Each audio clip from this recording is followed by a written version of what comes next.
First world, come in and take a seat. Pay us no attention, it's all conspiracy. We have satire and parody, some funny, some perverse. If none of it's offensive to you, you'd be the first.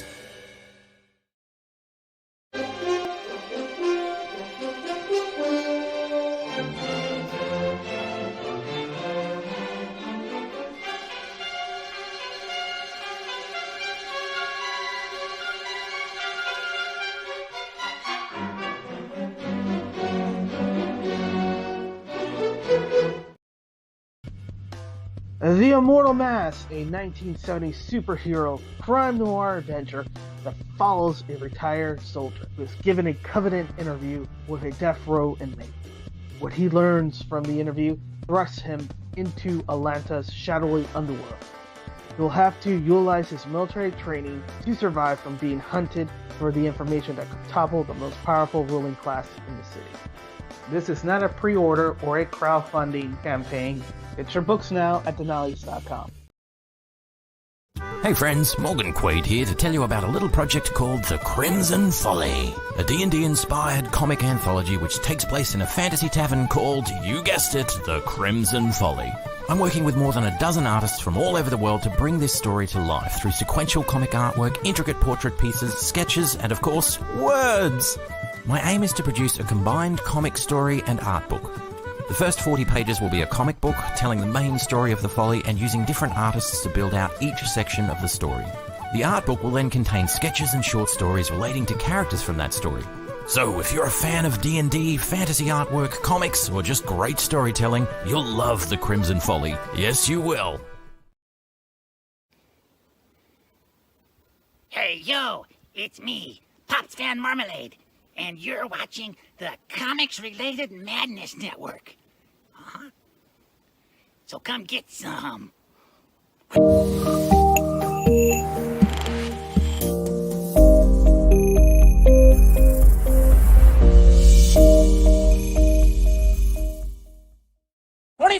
Twenty-five seconds to curtain, folks.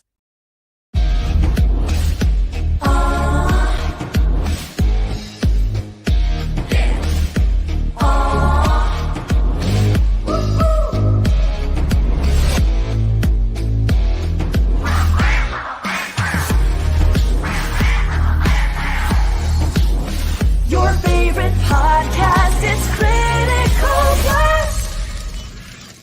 And good evening, everybody. I am RJ Carter, Senior Managing Editor here at CriticalBlast.com, myopic proofreader for Critical Blast Publishing, Chief Envelope Licker for Critical Blast Distribution.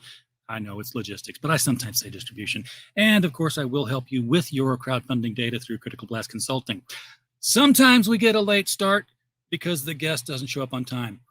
And sometimes we get a late start because we have a guest like David Taylor II, who every time I talk with him, we're like talking about things we love and watching how they went different directions than we wanted them to. And the next thing you know, it's like 5 after 7. And I'm like, we got to do this on the air instead of in the back room. So everybody, please welcome with me to the show, David Taylor II.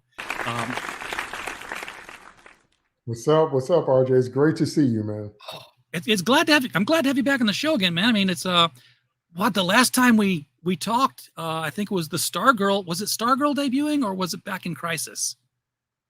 I think it was Stargirl, but it's been a while. It's been a while. Yeah, it's been a long time. Yeah. But for those wondering why we're talking about this, David used to have the fastest podcast chat on the internet with the Flash Chat when season 1, season 2, when it was good, and would be an hour just talking about what went down that episode. Let me ask you, because you didn't do that for Arrow.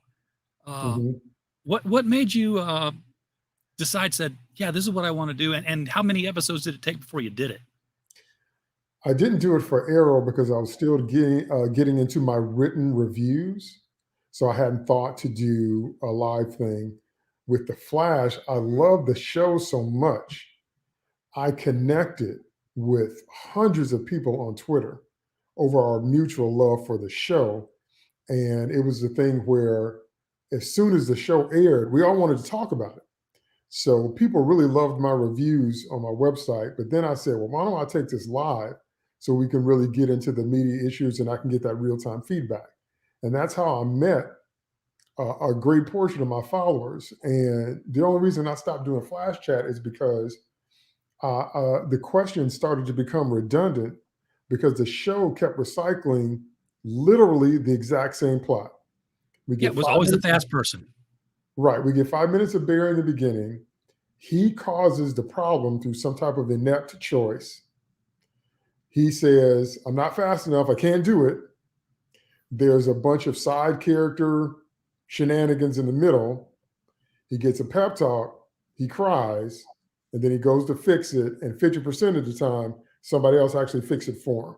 He still can't do it. So, the show hit a point where after season 3 or 4 to where that's all it was doing. And I couldn't sustain a chat where the lead character is the most stagnant character on the show. And I just found myself just losing the ability to come up with fresh questions. I was like, I can't do this. Yeah, for 3 seasons, it always opened with, my name is Barry Allen, and I am the fastest man alive. And I'm like, no, for 3 seasons, there was always somebody faster than you, whether it was Thawne or whether it was Zoom or whether it was, who was the third one was another, Savitar, was it? Well, their version of Savitar. That wasn't the real Savitar as we know. Because had they done that, that had a chance to be a real storyline, but they didn't do that. And then they give us Godspeed. And I'm like, there aren't 10 people outside of the comics that even know who Godspeed is. Yeah. There was no point to that. Right. I had real hopes for a show bounce back when they finally had the big bad being the Thinker. And when you got like halfway into that season, I'm like, oh, this is all real good. And then it just kind of petered out. Well, it seemed more like they didn't have an ending, a payoff that was worthy of the setup. And that's a very common writing trap you can fall into. And so the key to fixing that is you always have to reverse engineer from your conclusion. You don't write and then say, how do we end? You start at the end. You say, how do we want the characters to end up when this is over? And then you write backwards. So I don't think they did that because it was such a great setup. It was someone using the power of their mind. It was real stakes. It was something that even the fastest man alive would need help with. It was all the elements were there. Yeah. The kind of flash story that you want. And the payoff was just kind of head scratching. Yeah. Yeah. It was because the way they wrote the Thinker, he really did have every angle 10 steps ahead on everything. Mm-hmm. I mean, when you hit that moment where he tells Barry, he's like, well, how, basically, why aren't you here in your red suit? And letting oh, he's figured it all out. You're like, oh, this is some heavy stuff. And, because it was like, now he knows his secret identity, but everybody knew it anyway. He's always taken the mask off, and what villain out there doesn't have it? I mean, I watched, God help me, I'm still watching the 9th season, and they recruited some villains to help them take down some other villains. Oh yeah, ninth season, it's another speedster that got the Red Death. Yes, I was aware of that. Yes. Yeah, well, do you know who the Red Death is in this one? Because it's Batwoman. Yeah, it's Batwoman. Yeah, from another Earth. Yeah, they're trying to. I don't know what they're trying to do with her. They're still trying to make her work. I mean, maybe she's like the Captain Marvel of the DCCW. Like they keep saying she's the best character ever, but they can't find a way to make her work. Well, if she's the best character ever, then what was Kate?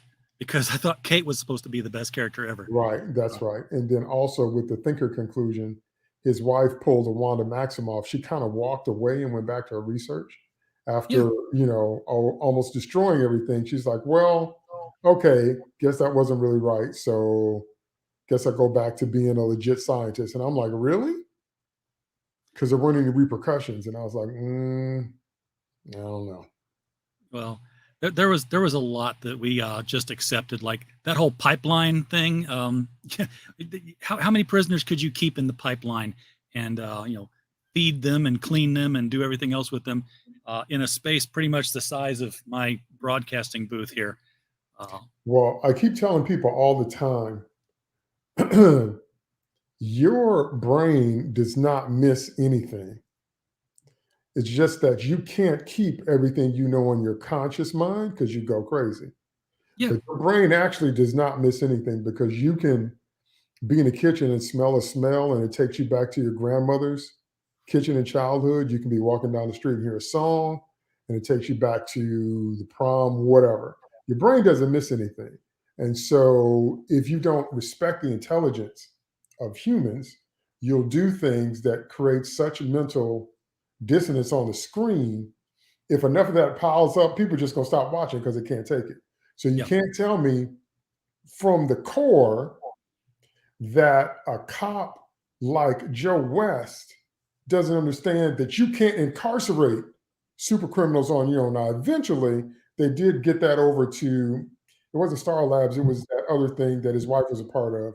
But all before they got the pipeline excise, I'm like, Joe, like you realize that, you know, you can't sit on this kind of cruel and unusual punishment and then to have people in a cell where they barely have room to turn in a circle.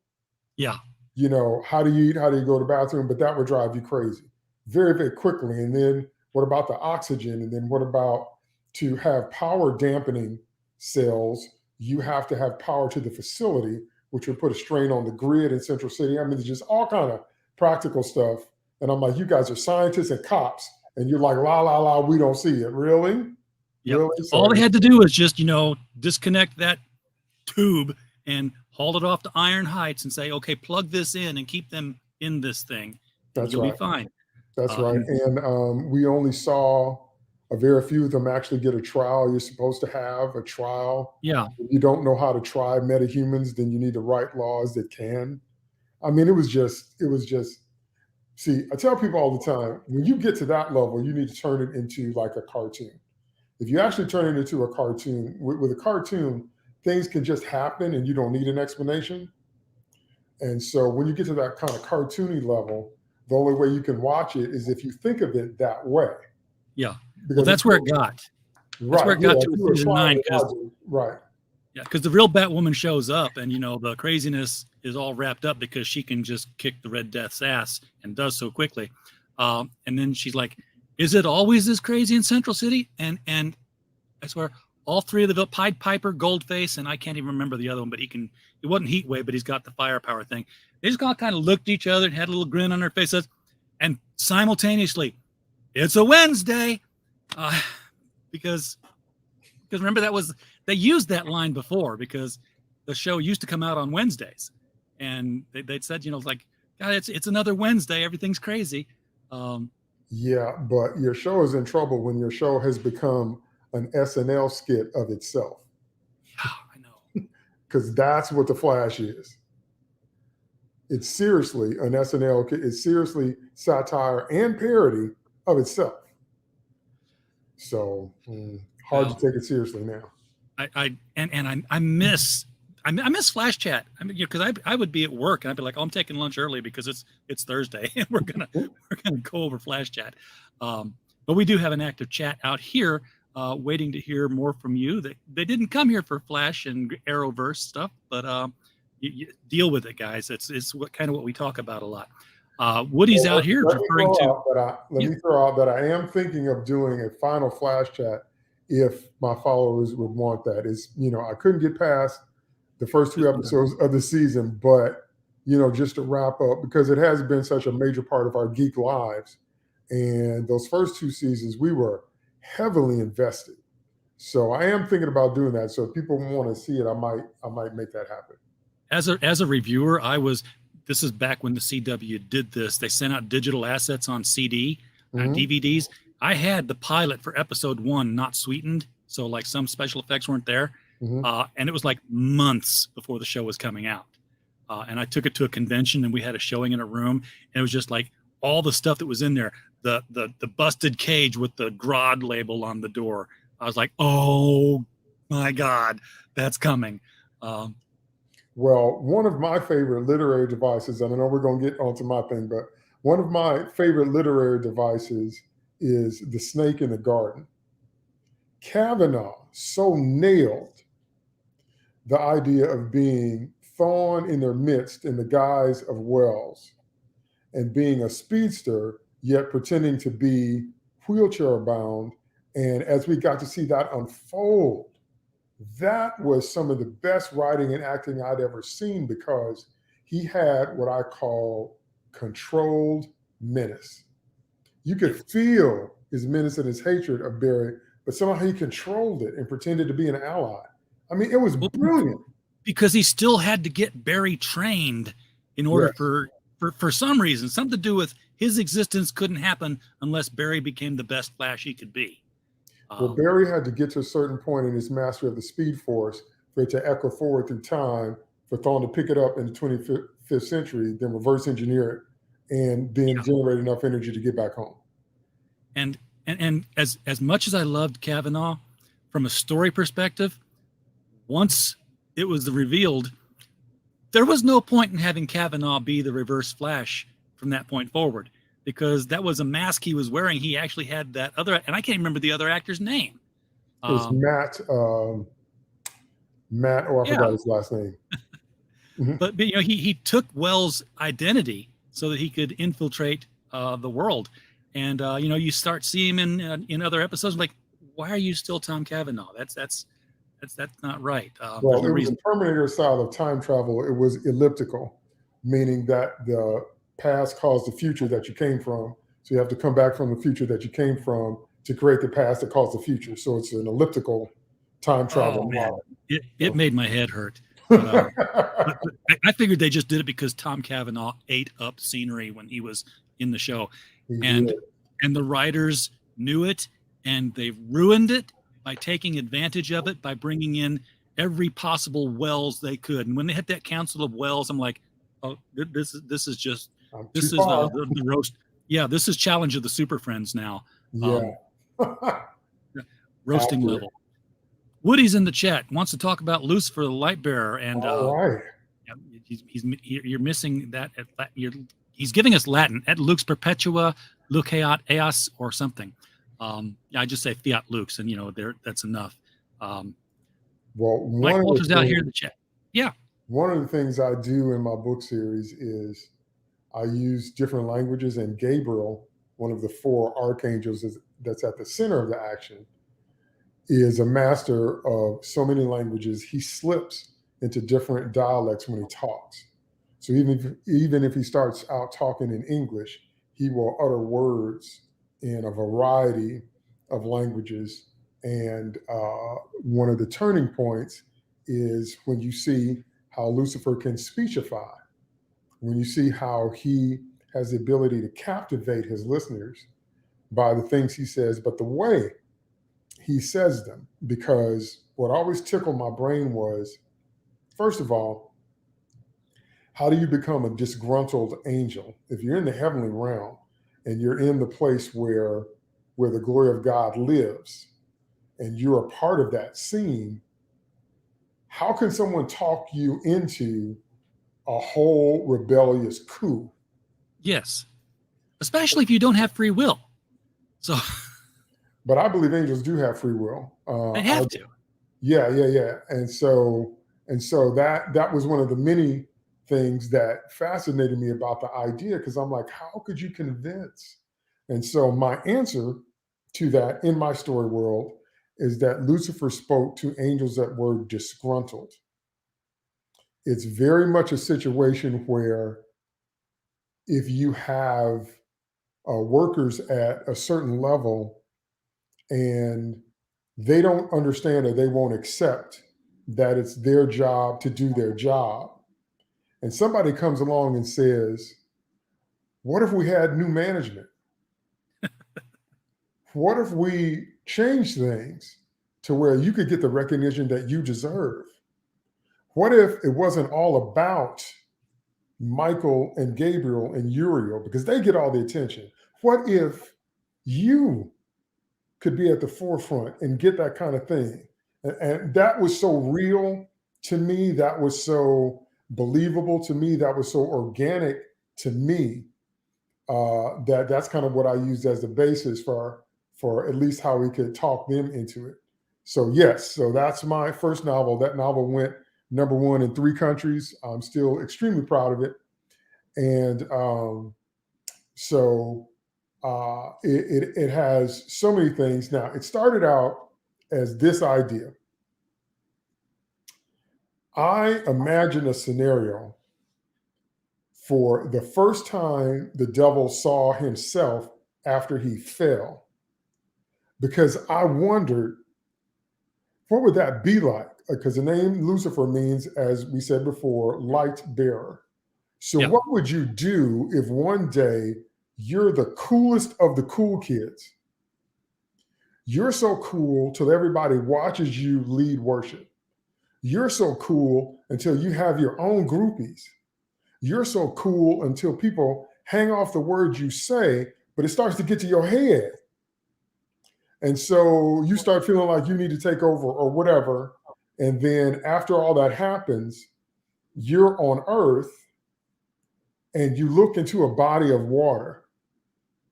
So yesterday, you were this brilliant, illuminated, educated, charismatic, impactful, what we would call an influencer in the heavenly realm. And then you look over in the pond, and now you're this twisted, ugly, gnarly, horned, fanged mess of what you were yesterday. That's the first image I saw.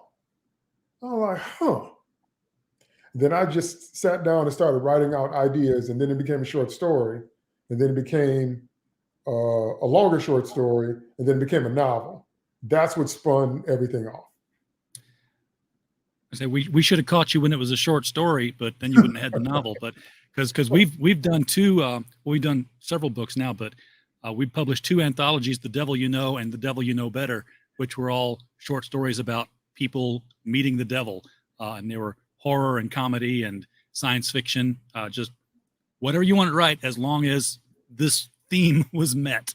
Yeah. So you got this as book 1, and I don't know how many books you've got in mind for this, whether you're going to go full J.K. Rowling and have like a 7-book series, or if it's just a trilogy. But you talked earlier about writing from the end backward. Yes.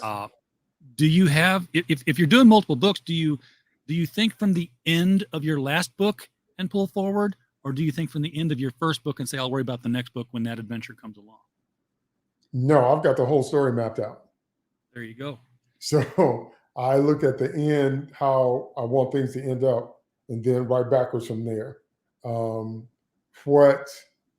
What might change in the process is, because what I did was I actually wanted to create an entire story world and not just a series of books. So actually what I have is novels, short stories, coloring books. I have an RPG where you can play as characters from the novel. And then I have the novel series. So and then also have comic books. So I actually created, because I always wanted to create a story world across multiple mediums. So what I did was every media platform in the story world is a significant part of the story, but it tells its own section of the story. So like if you want to get the whole experience, then you need the coloring books, you need to play the game, you need to read the comic books, because it all ties together. But the novels are the main or the core story, if you will, but significant things happen in every part of the story. So do these other media, do they exist yet, or is this still part of the plan? Oh no, it exists yet. You can get it right now. What? Send me some links, man. I've got a link to a book here. I thought we were talking about book 1, but no, there's a campaign going on here. All right, hold on. I will send you this link. But yeah, so yeah, I always wanted to do that. I always saw it as that, and so that's one of the reasons it kind of took me longer to hold on. I got to find this on my website. That's one of the reasons it took me longer to get everything out like I wanted to, because I kind of went wide before I went deep. I had everything in mind, but I wanted to be sure to get these other mediums going, because you can experience it from so many different angles. And also the way I write, nothing is wasted. Absolutely nothing is wasted. So the novels tie in to the comics, the coloring books tie in to the novels. I mean, it's all connected. It's all connected. That's the thing. Okay. All right. Hold on. Okay. Here we go.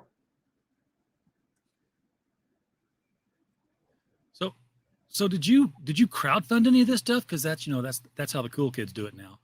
Did I? Or did you crowdfund any of these things, or did you just make them? I crowdfunded. There, I sent you the link. It's Secrets of the Realm. I knew I was forgetting something. It's secretsoftherealm.com, but I sent you the link so you can put that on the screen and we can look at all the stuff. Yeah. The answer to your question is I crowdfunded the comic book. Yeah, there it is. So up at the top is a sign up for my newsletter, and then the Facebook page, and then my Twitter, and then scroll down. Link out in the chat for people. Yeah. So yeah, okay. So Secrets of the Realm. That's the overarching that's the Facebook page. But okay. yeah, that's the name of the whole story world. And so, well, look at this. There's the book we were bringing up. Right. No, that's not the book we were bringing up. This is the. Wait a second. The book we were just talking about is the one on the left. That's the first novel. And this one is the first interlude. That's the follow-up. We're going to talk about that in a minute. Too Many Wins. Okay. Because I'm looking at Amazon, and the cover says okay, never mind. I don't know how I got that cover, because I thought I looked up the first one, but I guess it's all together on the Amazon page. Book one and the interlude. So never mind. Just tell me what we're looking at, and I'll follow you. Okay. So the first one, all the way on the far left, is the first novel that started all. That's the one that went #1 in 3 countries. And that's where we first established the characters in the story world. And so many things happen in there. And I don't want to give away any spoilers. But in every book, you're going to have moments that make you say, what just happened? You're not going to believe it. And so the one on the right is the new one that's on pre-order right now. That's the immediate aftermath of the end of the first novel. And so, again, I don't want to give away spoilers if you haven't read it, but that's why I'm giving people time to read that first one before the second one drops, because it feeds right into what happens next. Then we have 3 coloring books: Animals of the Realm, Secret Beasts of the Realm Part 1, and Secret Beasts of the Realm Part 2. Everything in those coloring books is featured in the novels at some point. So when you're coloring those strange animals, and when you're looking things that look like different kinds of things, they show up in the books, and there's a reason. There's an in-story reason for those types of animals being there. So again, I'm not going to spoil that, but it's all connected. So when you color them, as you discover them as the novel series go on, they start to make more sense to you. So there's that. Scroll down. Then I have my tabletop RPG. That one on the left is the beta version. That's free. So that's where you can download and print your own rulebook and print your own cards. And the artwork there is a sample of the art that we use in the next version, which that one you have to special order. So you just have to email me. Yeah, that's the free one. So you can print that, download, and play it. And I love the game. I might do another edition where I add on some more tweaks, because as you get feedback, you want to make stuff better. But the idea behind the RPG is, in a nutshell, you have to choose a side. This shouldn't be giving away too much, but one of the key elements in the story is that the angels didn't believe death was real. They thought death was a myth. So Lucifer became a worshiper of death. When the other brethren discover that they can actually die, they completely freak out. Well, yeah. So I want you to imagine if you learn something that upends your entire world, everything you've believed since you can remember being alive, you find out there was way more to the story. And I've even got some more, thank you, Woody. I've even got some more stuff coming up that feeds into that. But so if you discover something that upends your world, the RPG is about making your choices. So how the RPG works is you have assignments, and so the games master sends you on assignments, but as you go, you have a choice of light side powers or dark side powers. And you get to choose how much of either you use to do what you're trying to do. So dark side powers are shortcuts, like they can maybe get the job done faster, but they cost you some character. You have to compromise some integrity to use them. If you stick with light side powers, it might take longer and it might be a longer way around, but you'll still be you when you get through. And what does time mean in the eternal realm anyway? That's why dark side powers are so insidious, because you don't have to shortcut. You do it because you want to. Right. And so at the end of each game, no matter how you set it up with the games master in charge, you end up as the sum total of your choices. And then all kind of fun things happen at that point too. So that's the idea behind the game. So when you built your world, and I mean, this, I say it's your world, it is your world, but it's a familiar place to anybody familiar with either biblical history or Judeo-theology, mythical, whatever you want to call it, depending on your viewpoint. But do you go more with an Isaiah War in Heaven version, or do you go more Dante, or do you kind of take the parts you want from each? How did you build your version of what happened? That's a really great question. I started with the King James Bible, but I studied multiple religions for their perspective, their ideologies, their imageries. So I studied Hindu. I studied a lot of Jewish literature because, as you know, Christianity comes out of Judaism. I studied many different faiths to try to understand their philosophy on the tension of good versus evil and what that means in terms of our choices. And so everything that I did, I based it on a Bible verse, but the Bible itself alludes to certain events, but it almost never spells them out when it comes to this. So I use my research and Bible verses and my imagination. And so I filled it in. For example, seraphim, I love seraphim the way they're described in the Bible. In my series, their wings are made out of fire and they have one yellow eye and one orange eye. And they're always going somewhere, so they're kind of impatient. Gabriel is the messenger. And because Gabriel, when he told Zacharias and Elizabeth they were going to have John the Baptist, Zacharias didn't believe him, and Gabriel struck him mute. He's like, Gabriel, I'm Gabriel that's standing in the presence of God, and you're going to be able to say nothing until that boy's born now. Yeah, so don't mess with me now. Right. So I crafted Gabriel to be kind of impatient, kind of preoccupied, because he has so many languages and he has so many messages, and he's never not busy. That kind of thing. So I took kind of clues we get in scripture and worldviews from other places and kind of extrapolated into personalities, into scenarios. Uriel is the great negotiator. So he's the archangel that, he's not a pacifist by any means, but he's the archangel that would rather talk and communicate and hear what every side has to say. Plus, he has a huge secret.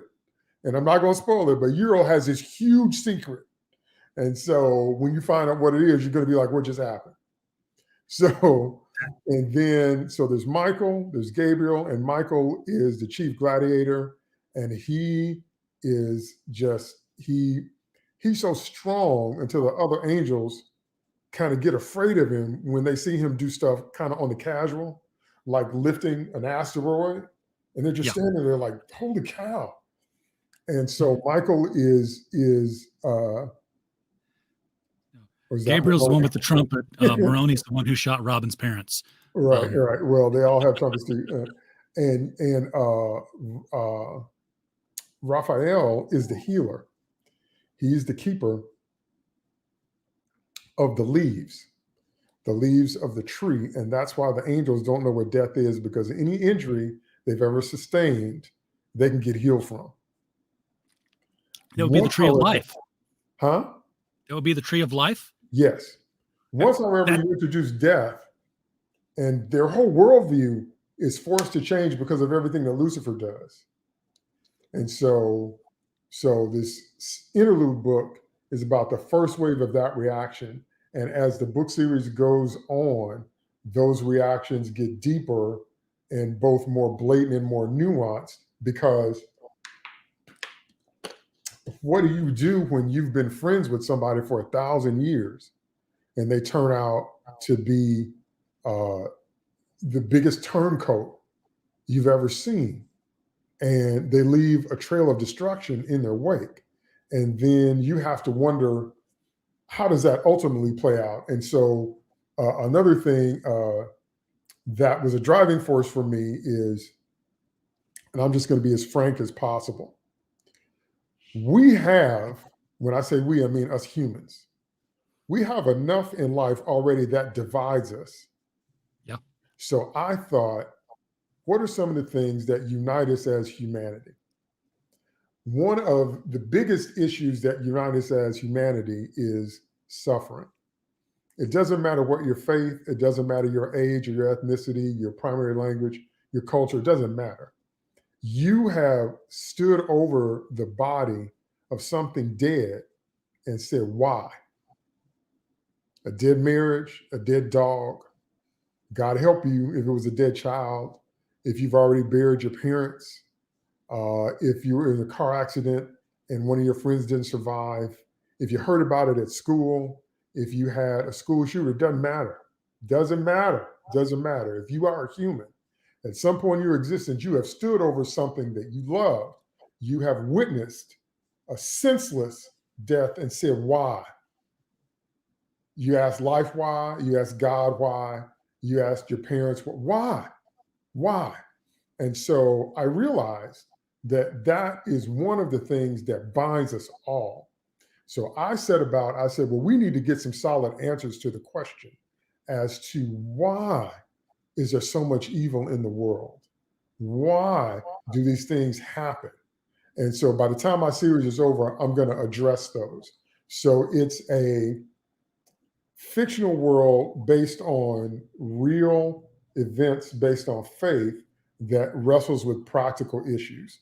So I'm merging a bunch of different layers in there, but that's where I'm going with it before it's all over. I have an antique copy of Milton's Paradise Lost and Paradise Regained.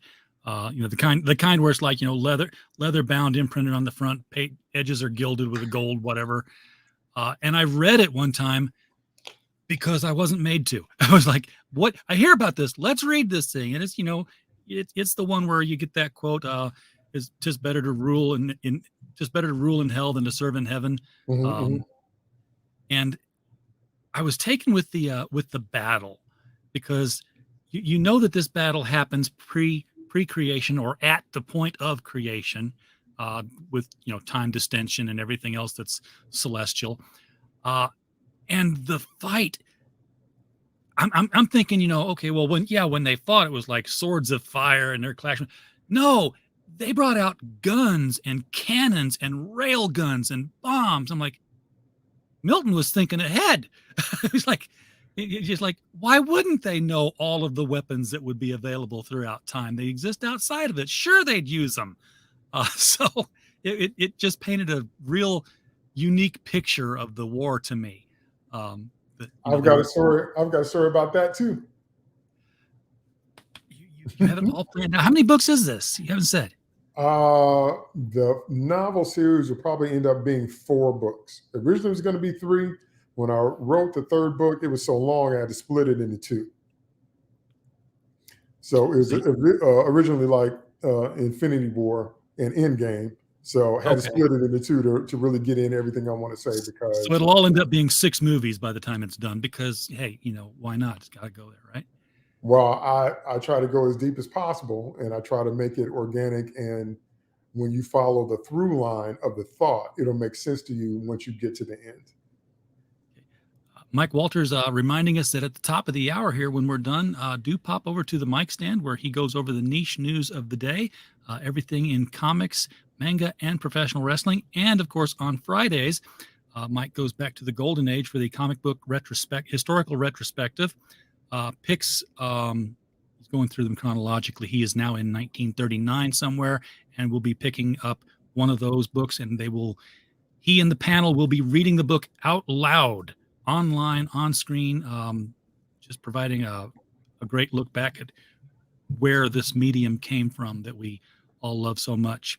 And I know it's not traditional Lucifer, but I was a fan of that show. For what it was. I know they said it was based on the Neil Gaiman thing. I'm like, no, you just basically borrowed Mazikeen. That's the only thing that made it the DC universe Lucifer. Therefore, you were able to use the trademark. Without Mazikeen, you've just got Lucifer, and that's public domain. Right. But when they did the Crisis, and John Constantine went to Earth 666, and Tom Willis stepped out that door, I swear unashamedly, I squealed like a 14-year-old girl that he was part of Crisis. Oh. Yeah, no, like, I understand. I don't know how they kept that secret that long. We fanboy and we can't help it. I understand. I know, but it was like you had thought that all the leaks, everything that was going to be in Crisis had been leaked out, all the guest appearances, but they held that one close to the vest, and it worked for me. Absolutely. Although they didn't explain, or we just accepted it that the devil, Lucifer on Earth 666, is the devil of all the Earths. He never really covered a multiverse aspect of that. Well, I have my own theory on that in terms of dimensions, because I see the heavenly realm as something that can unfold in infinite ways. So time and space is only relative to those that are in it. But if you don't live in it, then everything would look like one thing to you, even if it's multifolded. Yeah. So that's kind of the approach that I take. Because when we're talking about multiverses in any medium, we're always talking about how they would look to us. True.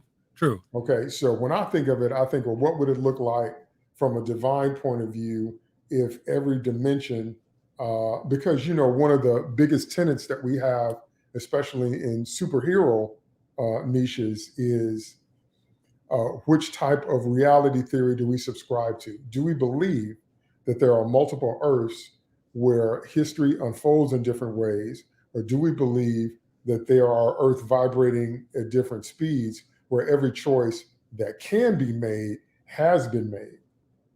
And so we tend to tell stories from one of those perspectives. So we either change our vibrational frequency, and in this universe, the Waynes decided not to walk home from the theater that night.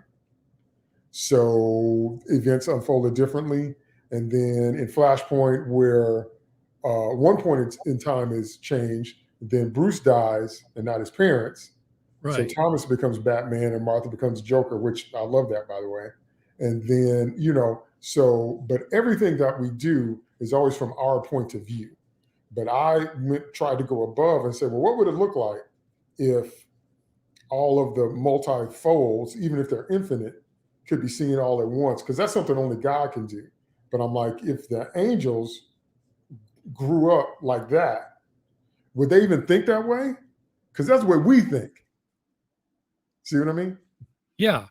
But what I'm thinking, and by the way, you need to pick up Flashpoint Beyond if you haven't, because it takes that Thomas Martha thing.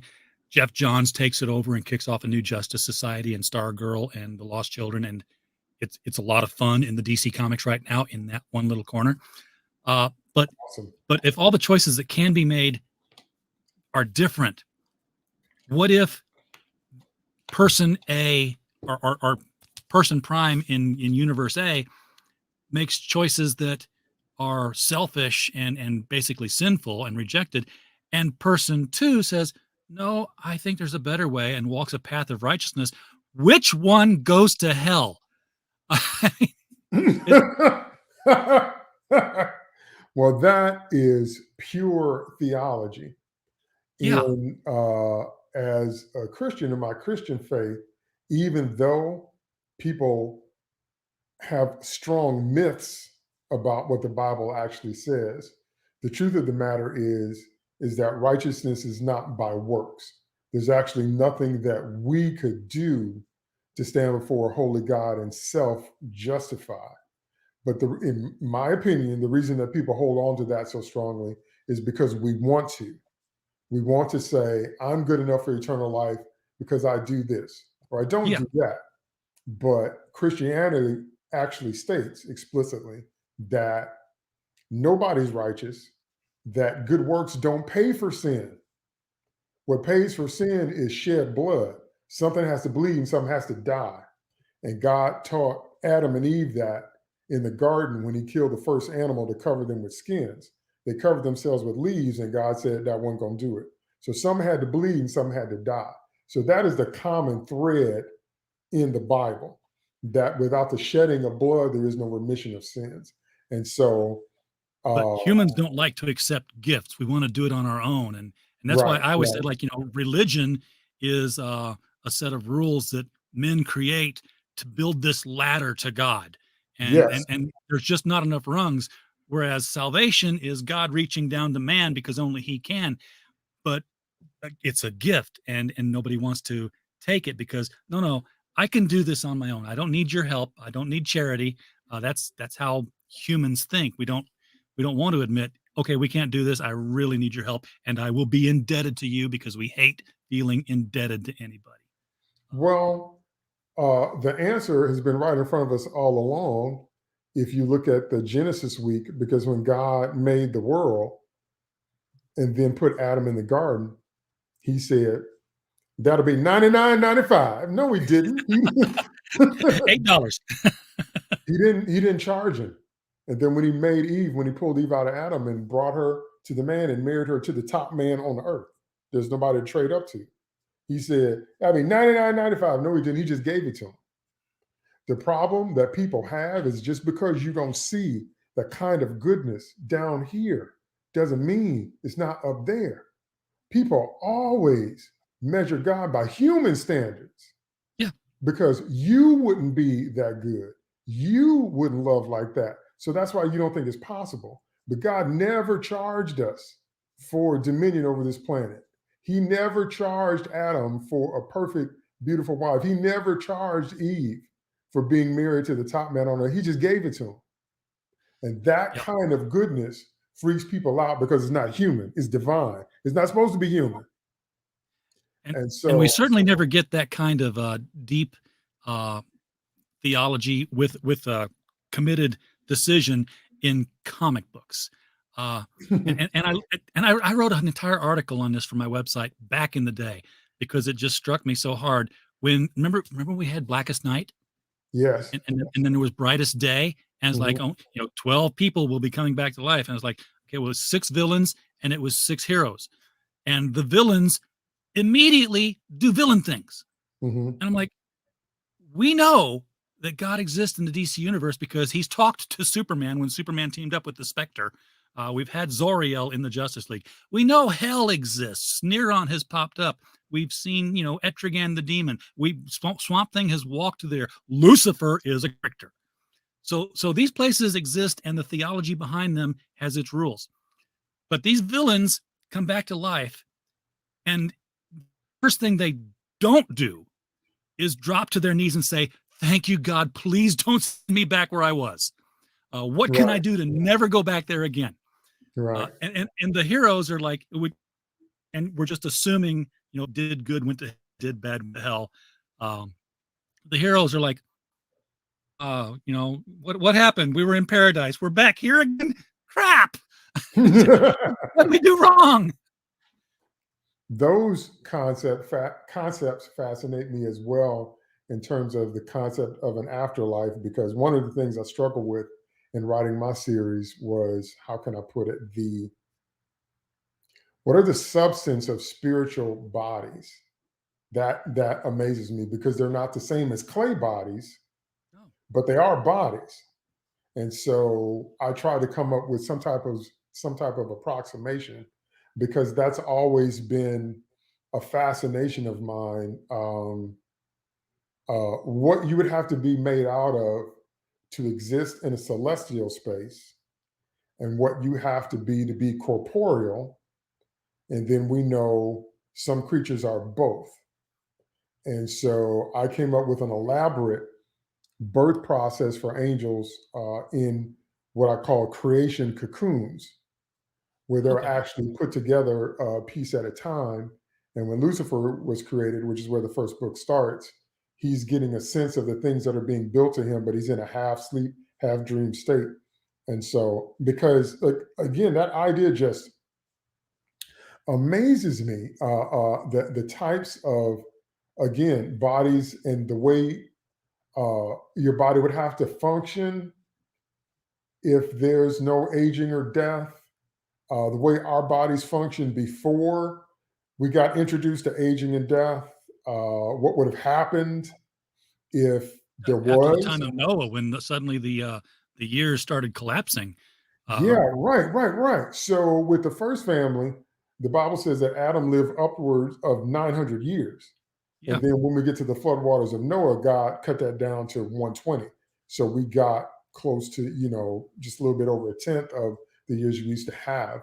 But then also I was thinking about spirits that don't have bodies when you study demonology, when you study possession, when you study the idea of something unclean attaching itself to a human, like and trying to manifest. That's something that's existing in both planes at the same time. So, the logistics of the whole thing just fascinate me to no end. So when I'm writing my series, I try to come up with things that I think make sense in the context of the world I've created. But it's another one. The fun thing about the fun thing, they're angels, they're fun. The cool thing about angels is that each one has a very specific function, and it's built into their name. Yes. So you translate their name, you know what their function is. Yes. And I often thought, if you lost a third of the angels when they fell. Did the universe lose a third of its functionality, or did God replace these angels with new angels? What was going on that's not happening now because we don't have an angel doing the job? And that is part of look at this. What's going on in this book. Too many wings. That's link to Amazon right below, folks. Click it, buy it, get it shipped. That's exactly part of what's going on here in terms of the questions you just asked and what happens with the ranks, because now you don't just have endless numbers of servants. Now you have beings that are questioning everything they believed. And that's another good segue to show you my comic, which is the Nephilim Wars. And the Nephilim Wars, so if you don't know what Nephilim are, long story short, angels saw human women and said, I got to get me one of these. And so they came down from heaven. No, literally, they came down from heaven, slept with human women, and they made the world's first mutants, because Nephilim are mutants. They're hybrids. Giants. They're part angel, part human. This is also where giants come from. This is where Goliath comes from, that David fights in the Bible. He's descended from the sons of Anak. And the sons of Anak, first tribe of Nephilim, human angel hybrids, 9 feet tall, super strong, and because superpowers are actually in the Bible. Teleportation is in the Bible. Enoch walked with God and was not, for God took him. Super strength is in the Bible. Absolutely. Superpowers are in the Bible. Yeah. So this story is set in the future where they're coming back and they're kind of up to their old tricks, if you will, but there's a few new twists. So this comic will be available on all platforms probably in a couple more months. I crowdfunded this one, so I'm trying to make sure that all of my supporters get, everything I promised them. And so I want to do that first, and then I'm going to make it publicly available. But I am bringing some of these with me to conventions. So I'll be announcing a convention schedule real soon. So people that come see me in person are going to get some sneak peek treats for some of my comics before I put them up on all platforms. So I'm super proud of this one too, because this one's got its whole, and it's all linked back to the first book. By the time this series is over, you're going to be able to trace the links back to the very first book. It's all connected. I love the interconnectedness of all this. What he's asking, so Nephilism is some sort of succubus counterpart. Succubi are demons. Succubi and incubi are both demons, male and female and male. Right. The Nephilim were crossbreeds. Yeah. Crossbreed hybrid creatures that had elements of both. And that there was an interpretation. This comes from the New Testament when somebody, people were always trying to catch Jesus on stuff in logic traps. And they're like, the woman gets married, her husband dies, she remarries, her husband dies, she remarries, her husband dies. Who's she married to in heaven? And the answer that he gave was like, well, we're like the angels in heaven. We're neither married nor are we given in marriage. And people have taken that to assume that there's a genderlessness to angels. But obviously, if they're creating Nephilim, they got equipment. If they're making love to human women, right, that fascinated me too. And there are no female angels in the Bible. I've noticed that. Every angel that you see represented in the scriptures is represented as male. I'm fascinated by that too. So I come up for a reason for that in my books too. But that fascinated me as well. It's like, the first time we see the female form in the Bible is Eve.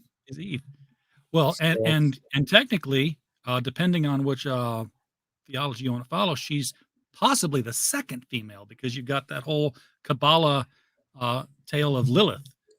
That's right. That whole thing too. And that's which I can't buy, because it's like, God made Lilith and Adam's like, yeah, go back to the drawing board on this one. Nah, it's not going to happen. So yeah, but there's a full mythology around Lilith alone. Just there's a whole story world around, if such a thing, if she was real or if she existed or how she got that way. And it's really funny how can I put it? The femme fatale trope fascinates every culture. Yeah. There's something about a black widow, a femme fatale, a seductress. There's something about that. Jezebel. Yeah. There's something about that captures the imagination and the hearts and the attention, sometimes to your eternal regret. But there's just something about that trope that seems to be mesmerizing, and a lot of people theorize that's why the devil spoke to Eve. So I'm going to give my take on that as well, but I'm saying it's another one of those things where it's a rabbit hole of mythology and how you see world events unfolding. Because once I understood that the Nephilim were real and that they really had powers, and that Goliath was 9 feet tall and his spear weighed 30 pounds. And like you said, if they're making love to human women, that's not androgyny, that's not genderless. They obviously have male equipment because they have seed. And I'm like, now that changes everything. If angels have anatomy, genitalia, I'm like, oh. So yeah. It creates more questions as it answers them, because it's like, okay, if they have seed and genitalia, but there are only men. Well, why did God create them to have the seed if there were no female angels for them to procreate with? Right. That's right. That's right. And do they procreate sexually? We do. Yeah. Doesn't necessarily mean that they do. But then I said, well, then how are they made? And that's why I came up with the creation cocoon. So that's what I'm saying. These questions are they unfold without end. There's not an edge. Like you unfold some stuff and you're like, well, Like a great. tesseract. Glad we got that answered. Doesn't work that way. You unfold to a certain level and then you see all these other things that can open up as well. So let me ask you this: your interconnected world and story here has a devil in it. A lot of stories about the devil. Has all these angels in it. Is God a character in your story? And if so, what's it like writing him? God is a character in my story in a sense. You'll see when you read it, it is more represented as the throne.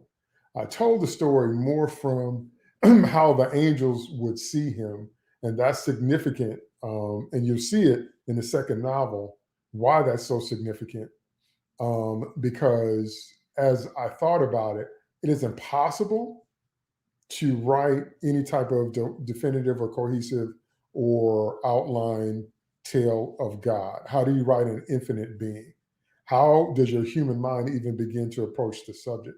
So I wrote it more as, from an angel's point of view, the throne is who we work for, the throne is who we obey. Yeah. But because the perennial question, because remember I told you, because I've talked to so many of my fans when I'm at a convention about this very thing, the perennial question that people want to know is, did God know Lucifer was going to turn? If God knew Lucifer was going to turn, right? Did he stop it? Did he make an effort? Why would there be a devil? Why would there be an allowance for there to be a devil? And all this different kind of stuff. And I do have answers that I give my take on it before the series is over. But as I imagined it, I said there is no possible way to depict God Almighty in terms of this kind of thing. So like I said, it's more told from the point of view of the good angels and the bad angels, if you will, Lucifer and Michael, if you will, and more the boss we work for than it is God being a character. Because what people always want to know is, why were these events allowed to unfold as they did if we're talking about sovereignty and omniscience? And so those are things that there's only so far a human mind can go. It's a challenge writing with the human mind of characters that are celestially aware, because we're not celestially aware. One of the things that I thought was one of the ballsiest things I'd ever read written in Christian literature, and I wish I knew what the book title was. I want to say Frank Peretti wrote it, but it was one of these young adult series, and it was a brother and two sisters who, because of some accident, had come in contact with angels and were in semi-regular contact with them. So they knew this world existed. They knew that this was absolute truth. And the book is in an opening chapter where they're in their Sunday school class. They're not little kids; they're the teen kids. And one of the kids has a broken leg, and the Sunday school teachers, say, "Well, we prayed for Billy's broken leg here." And the kid who knows there's angels, like, "So why isn't he walking?" And he's like, "Well, that's not how God works. No, that's not what the Bible says. The Bible says lay hands on him and they'll get up and walk. Either it's not working or we don't have enough faith. What is it?" Because he now knows everything's literal. And he's a real challenge to that teacher. Fortunately, that's not the story itself. They go on to some demon possession school shooting kind of thing, where they're dealing with that. But it struck me that, like, yeah, if you knew all of this stuff was real and stuff's not happening, and that you're told in the book happens if you do it the way it says, how do you deal with that? What's your reaction? Yeah. Well, see, it's relationship. It's not religion. And the way things happen is things are progressive. Your faith is progressive. So the principle is, according to your faith, so it is unto you. You get what you believe. But faith is, okay, so I've got a water bottle here. So many times what people don't understand is that faith is a substance like water is a substance, but water is a physical substance. Faith is a spiritual substance. So imagine you need something done and you need 16 ounces of faith, but you only have 2. You will get a result that's on the level 2. That's where people get confused. Yeah, but you only needed mustard seed to move a mountain. So it's so powerful stuff. If I need 16 ounces to baste a turkey and I've only got 2, the turkey is only going to be basted with the water that I have. Yeah. So it's that kind of thing. And so it's entirely possible to over or underestimate the amount of faith you actually have versus what you think you have. If you remember, there were some demons possessed people and in the New Testament, and they brought them to the disciples and they tried to cast them out. And it wasn't disciples. It was people who had seen the disciples and they thought they could do it. If it's the same story I'm thinking of. Right. Yeah. But Peter was involved in there too. And they were like, why couldn't we cast them out? But you're right. It's some other people. And the Lord said, because of your unbelief, then he cast them out. Okay. Yeah. I know the story you're talking about. I was thinking of the one where these guys said, hey, we can do that. Let's go make some money. This guy's crazy. No, that was the 7 sons of Sceva. That was in the name of this guy that Paul preaching, and they got their butts whipped by them demons, right? Yes. Yes. right. Jesus, I know, and Paul, I know. Who the hell are you? Who are you? That's right. That's in the book of Acts. But what I'm talking about is when they brought them to Peter and them, and they couldn't cast them out. And Peter and them went to the Lord and said, why couldn't we do it? And the Lord said, because of your unbelief. So once again, they underestimated how much faith they thought they had. Yeah. Versus what they really had. They should certainly have had it because they had seen, bread feed 5,000 people and they'd witnessed everything. They should have known it was real. But Peter said he was ready to die for the Lord. He was down. He was down for the cause. Sure he was. Go lead the Lord. I'm down. I'm with you. I'm with you to the end. And Jesus said, yeah, okay. Before the rooster crows tomorrow morning, you're going to deny me 3 times. Peter's like, no, I would never do that. And they all said that. And sure enough, see, there's another example of where you thought you were versus where you really were. Yeah. But when they finally saw that, hey, death's not the end, and that was a confirmed thing. Okay, all bets are off the table now. We got nothing to lose. We know what's going to happen. I believe that for sure. I believe that after the resurrection, because of what the scripture teaches about how the Lord was there for 40 days, showing them over and over and over again. That would have to completely change everything. Well, yeah, I mean, it's been 2,000 years and people haven't stopped talking about it, right? Right. Well, I mean, you see your best friend get slaughtered in public and then he comes back. Yeah. That might change your life.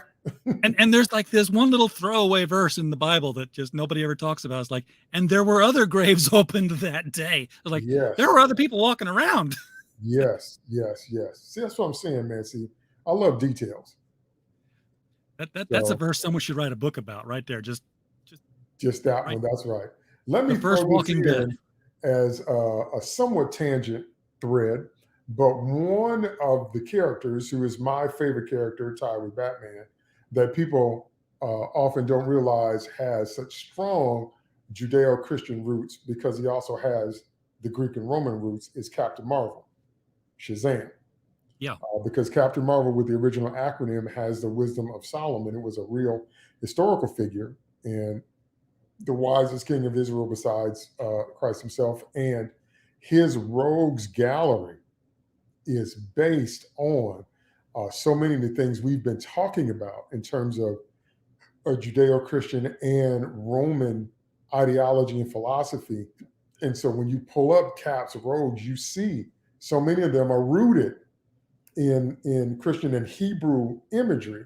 And so that's another thing about Captain Marvel that right off the bat, there's the 7 deadly sins. Right, exactly. So that's why I'm always such a stickler for, I wish they would actually do the actual Captain Marvel instead of New 52 Shazam, who does away with almost everything that is a part of the rich mythology of Captain. That's why I'm so adamant about that, because I'm like, there are such great stories here.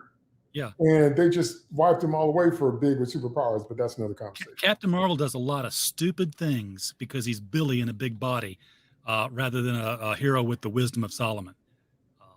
Well, New 52 Shazam does dumb stuff. Captain Yeah. Marvel actually uses the old wisdom Kanagan. Yes, he does. And you know, what was it? Sabak? What didn't Sabak Yes. have his acronym? Wasn't the S for Satan? Was that part of his acronym? I think so. Or Shaitan, at least. Yes. Yes, he says his name, and then he's given all those powers. Yes. Satan, Yeah, Aim, Belial, Satan, Aim, Lucifer, Belial. Yeah, they're all Satan, really. Cratius. That's right.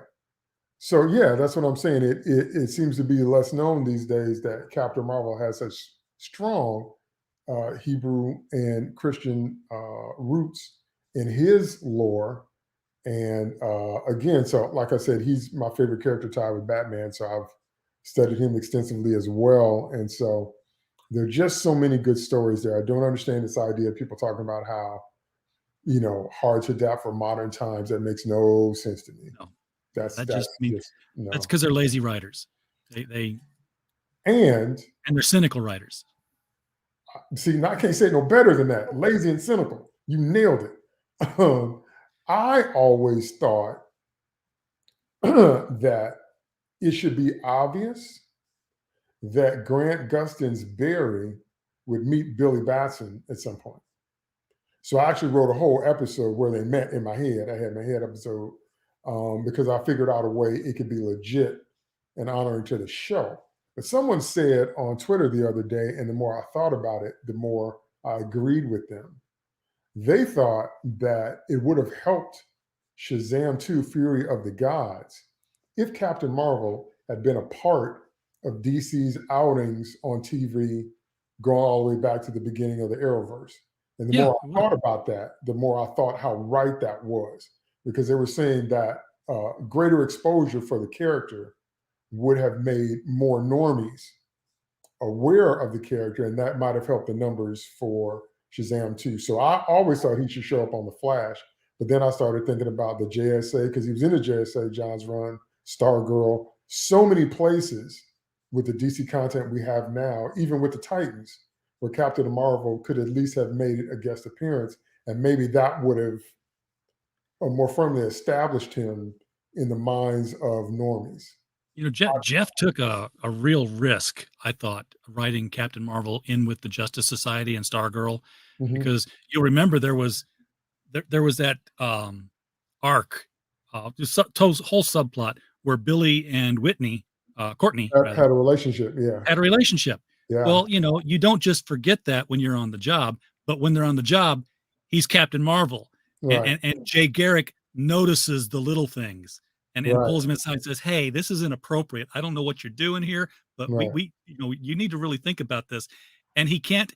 And I'm thinking, just say the word and show him. But he's like, the wisdom of Solomon says I can't do this. I'm like, Solomon's an idiot. You're being pegged for something that you ain't. Well, Cap's 30 and Billy's a teenager. Depending on which era you're looking at Billy, he goes anywhere from as young as 10 or 11 to maybe 16, 17. And Courtney is, I think, 16 in that story. So they're the same age in the story when Billy is powered down and is actually Billy. Exactly. But when Billy becomes Cap, he's an adult version of himself, so he's a grown man. And so it would be rather awkward. But yeah, rather than reveal himself to his teammates and let them kind of know, because that's the other thing. Billy has a completely inconspicuous way of changing. So I don't know how he maintained a secret identity anyway. But if you don't see the lightning, you would never put that grown man and that child together, which I thought was brilliant. And of course, that whole story also hinges on which Captain Marvel continuity you want to choose to believe, whether it's like Billy becomes big and strong or Billy changes places with this adult hero who's a completely separate entity and personality. Now, that's what Frank Miller said in The Dark Knight Strikes Again, but it doesn't make any sense for Billy to change places with Cap, because the reason Billy was chosen was because of his heart.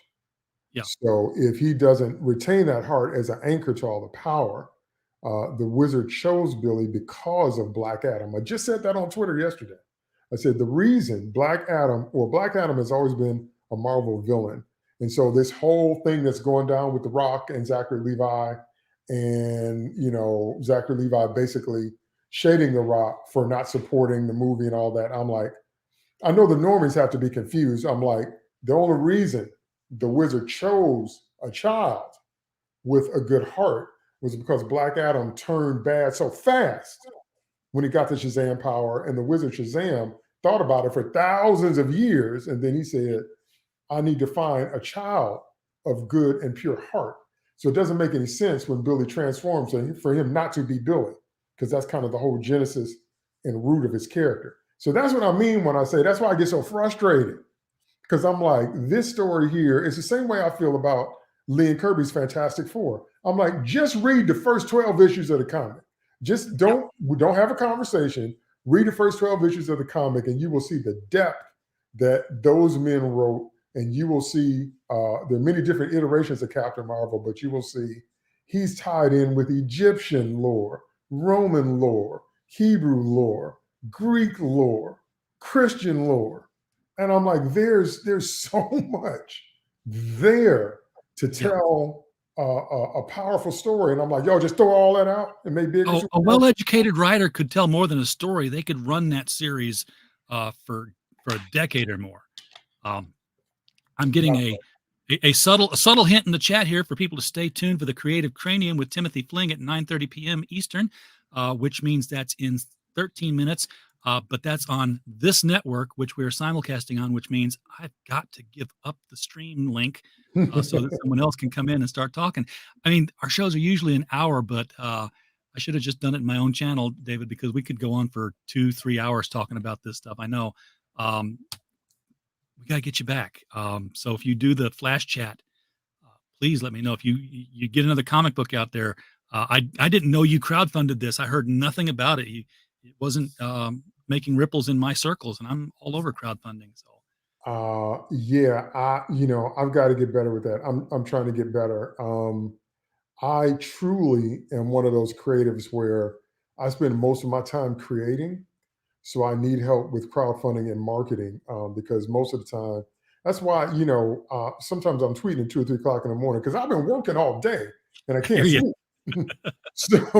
So yeah, but I have to get better at that. But I will definitely connect with you more, man, because we could talk about this stuff for days. And we could have a weekly show about it. Come on. This is a thing that there's theology and comics. I'll get my books out. I've got all kinds of books like Holiness in the Comics and philosophy and superheroes. It's just there's one by Richard Brewer. I want to say his name is. He's a preacher, and he uses comic books in his sermons. He brings up Daredevil to talk about discernment. He brings up Batman to talk about retribution. He just uses them, and they're like, okay, whatever works, go with it. That's awesome. I mean, that's why. Besides, like most people don't know that Thawne and Zoom are the same person in the comics. Professor Zoom is Eobard Thawne, the Reverse Flash in the comics, but he's 2 separate people on CW's Flash. So because the comics made a Zoom character. They made a Hunter Solomon a Zoom, which is more a Wally villain. But I'm saying originally one of Thawne Reverse Flash's nicknames was Professor Zoom. Yep. So he was kind of a Zoom before they made Hunter Zolomon. But besides the Reverse Flash, my favorite antagonist for Flash is Savitar, because Savitar took it religious. Savitar studied speed and made a religion out of it and sees himself that way as the rightful. He's kind of like Dr. Doom in that way. He sees himself as a rightful possessor of the Speed Force because he studied it and mastered it, and everybody else is an infidel and an unbeliever. And I love that angle. Yeah. Whereas I'm like, Mark Waid, blast you. I hate the Speed Force and everything it represents. I've heard people say that. I've heard people say they wish it had never been invented. Well, because first of all, it made for, there's a Speed Force, there's a Slow Force, there's a Still Force. And of course, all those forces now exist on the Flash, and Barry and Iris are the father and mother of the avatars of all those things. And that's like, no. But second of all, if there's a Speed Force that you can draw on for speed, then that takes away everything that was special about the Flash.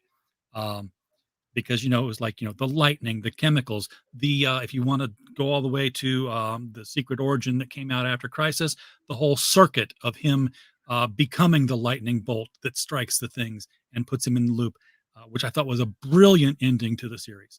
But so it happens again to Wally. Fine, no problem. It's a meta gene that's activated by this.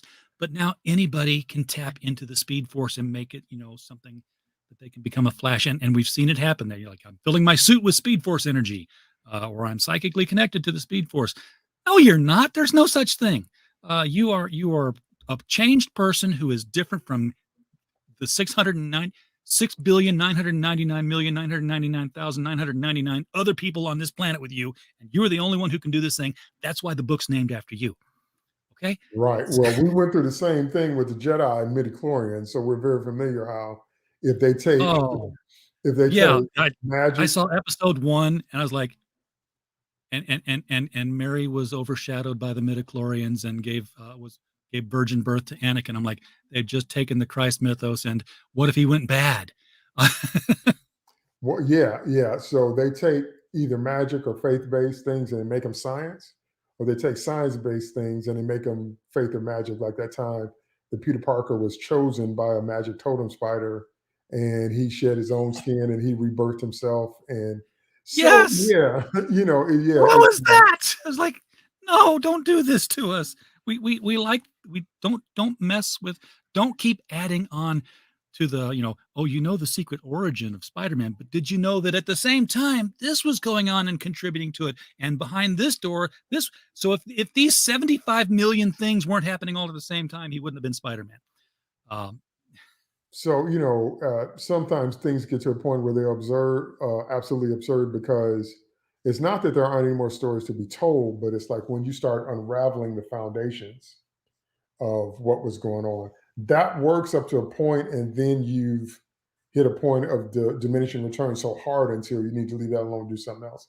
I liked it when the murder of the Waynes was a random mugger, a random thug, because it taught Bruce that there's unfairness in life, there's evil in life, and it doesn't have to make any sense. It just happens. It can happen to you even as a child of privilege. That's brilliant enough for me. But then it's a mob plot, and then they were targeting the Waynes, and then it's the Court of Owls.